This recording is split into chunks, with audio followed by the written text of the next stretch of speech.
Continuamos entonces con el capítulo 16 al 20. Recuerde que debe estar haciendo sus lecturas y llenando sus apuntes, su cuaderno, las preguntas que están dentro de cada capítulo.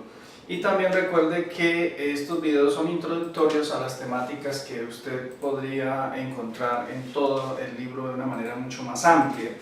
Muy bien, así que entonces ahora tomamos el tiempo para mirar algo de historia de lo que ha sido la evangelización en Latinoamérica. Esta evangelización en Latinoamérica se inicia a través del trabajo que desarrollan los colonizadores y obviamente tenemos que decir sobre las misiones católicas.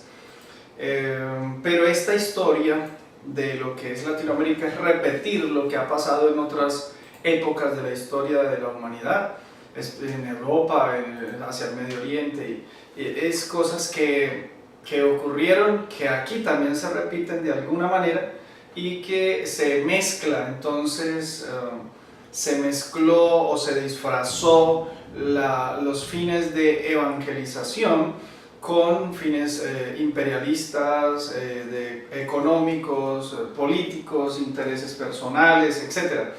Y obviamente cuando se mezclan estas cosas, eso es corrupción.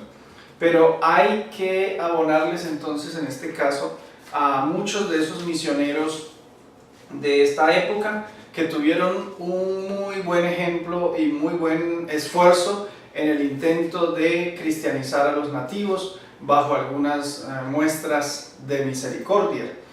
Y tenemos también entonces una etapa en la que empiezan las misiones protestantes ya en Latinoamérica, no como el resultado de algo planificado, no como el resultado de algo que se concientizó la iglesia a salir para evangelizar, sino también vino a ser presión de dos cosas fuertes que ocurrieron en la historia. Una de ellas es la Reforma.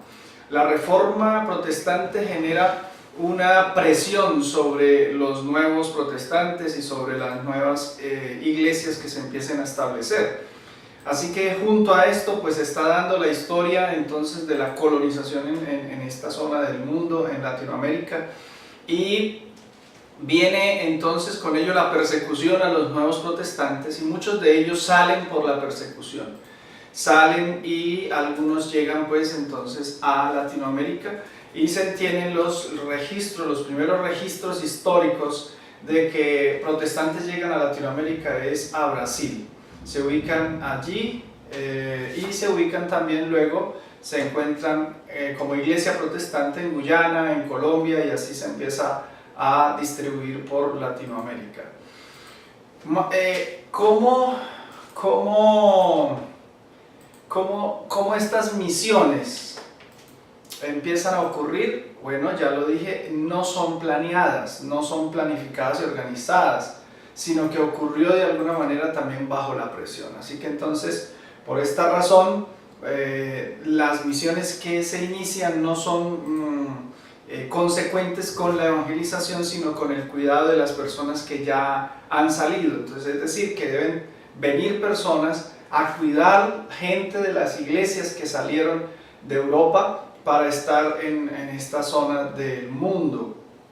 Entonces, las misiones protestantes también tienen otra etapa, ya es cuando se hace mucho más consciente y bajo la responsabilidad de la planificación y organización, es cuando surgen con lo que es la Primera y Segunda Guerra Mundial. Especialmente pues en la primera hubo entonces que sacar a los misioneros de las diferentes zonas del mundo. Recuerden que estaban concentrados estamos hablando de una época del 1500 en adelante. Viene la Reforma, viene la conquista en Latinoamérica, y eso se va dando como de la mano, ¿no? Hechos históricos nos dejan las fechas nos dejan a nosotros entender que todo esto está ocurriendo a la par.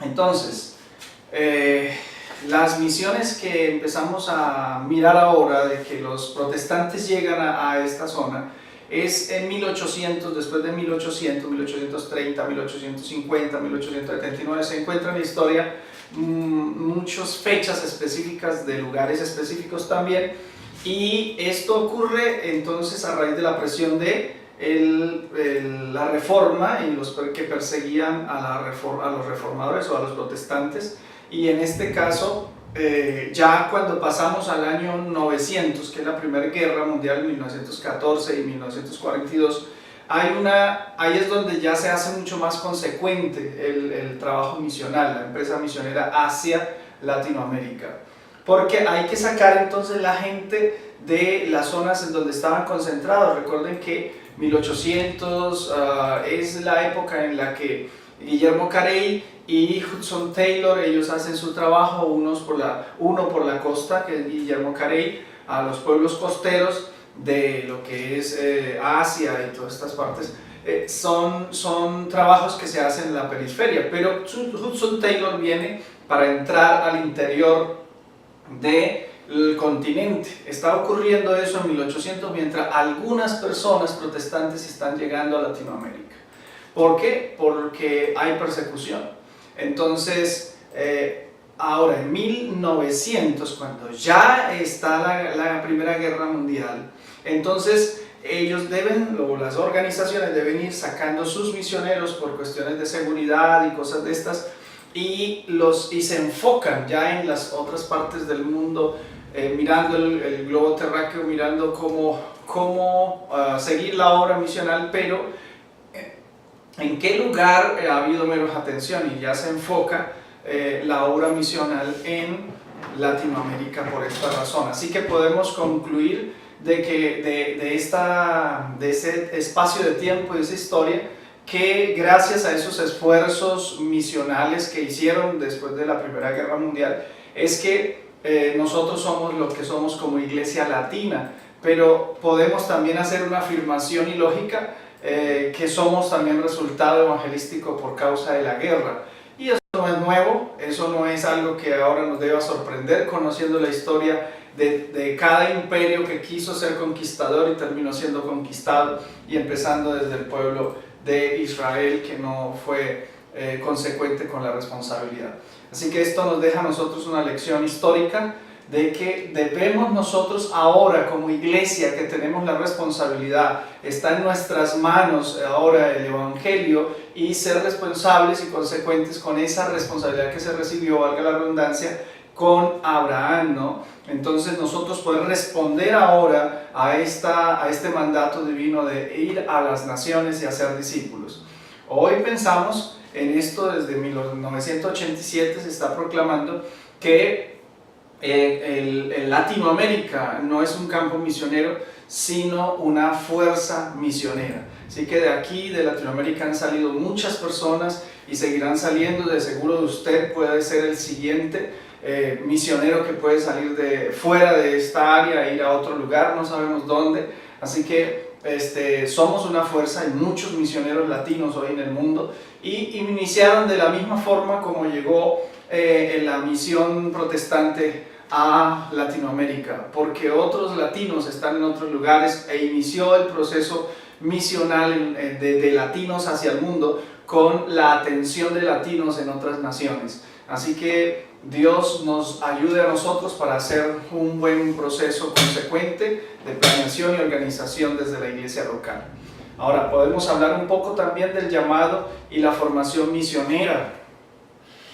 Hay mucho sobre este tema, hay muchas cosas que se viven antes de nosotros tener una conciencia del llamado y de tener de pronto una capacitación intencional. Es el ejemplo de Pablo en la Biblia. Encontramos que Pablo nació en una familia piadosa, nació en una ciudad intercultural, hablaba varios idiomas, fue ciudadano romano también, estudió en la escuela de Gamaliel, y todas estas cosas ocurrieron antes de él tener su encuentro con el Señor Jesucristo, camino a Damasco.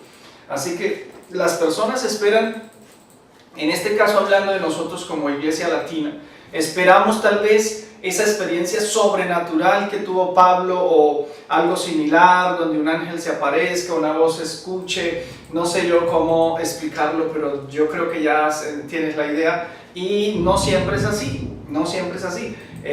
Sí, Dios habla, pero en otra forma nosotros debemos entender que hay un mandato que Dios ya estableció y que está escrito en la palabra, ¿no? En Mateo 28, y que ese es un mandato para nosotros y que de alguna manera no debiera ser entonces la respuesta de algunas personas como en la historia, y tampoco nos debe sorprender eso, porque si nosotros miramos ahora en nuestras iglesias, denominaciones, a pesar de que ha habido un despertar en la empresa misional latinoamericana, existen iglesias locales, denominaciones, autoridades que todavía se resisten a lo que tiene que ver con la Gran Comisión. Ahora, aunque esto se predica y de esto están involucrados, pero no es raro. Guillermo Carey fue resistencia en su iglesia o en sus ministros, Taylor también y muchos otros en la historia,